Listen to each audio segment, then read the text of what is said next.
এমন একটি ম্যাচ যেটা আজও ব্রাজিলের লাখো সমর্থক ভুলতে পারেনি।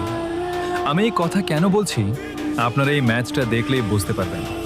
এটি ছিল বলিভিয়া ভার্সেস ব্রাজিলের মধ্যকার এক দুর্দান্ত ম্যাচ শুরু হতেই ব্রাজিল একটি পেনাল্টি পেয়ে যায়।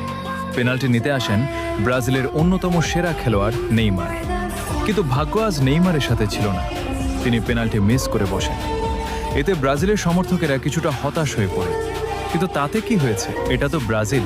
কিছুক্ষণ পরেই ব্রাজিল দারুণ একটি গোল করে বসে। এবার গোল করেন ব্রাজিলের ফরওয়ার্ড রদ্রিগো। তার দুর্দান্ত সেলিব্রেশন সবাইকে অবাক করে দেয়, কিন্তু এতেই তো রদ্রিগো থামেনি। তার পা থেকে আসে আরও একটি অসাধারণ গোল। তার আগ্রাসী খেলা দেখে মনে হচ্ছিল আজ ব্রাজিল বড় কিছু দেখাতে চলেছে। ব্রাজিলের সমর্থকেরা তখন বলতে শুরু করে, মামা এটা ব্রাজিল, দেখো কি হয়। এরপর ব্রাজিলের হিরো নেইমার এবার আর ছেড়ে কথা বলেননি। দুর্দান্ত এক গোল করে তিনি জবাব দিয়ে দেন, আমি নেইমার। তার অসাধারণ সেলিব্রেশন দেখার মতো ছিল। এখন ব্রাজিল ৩-০ গোলে এগিয়ে যায়। এখন আপনারাই বলুন, শেষ পর্যন্ত ব্রাজিল বলিভিয়াকে কয়টি গোল দিয়েছিল? আমি দেখব কে সঠিক উত্তর দিতে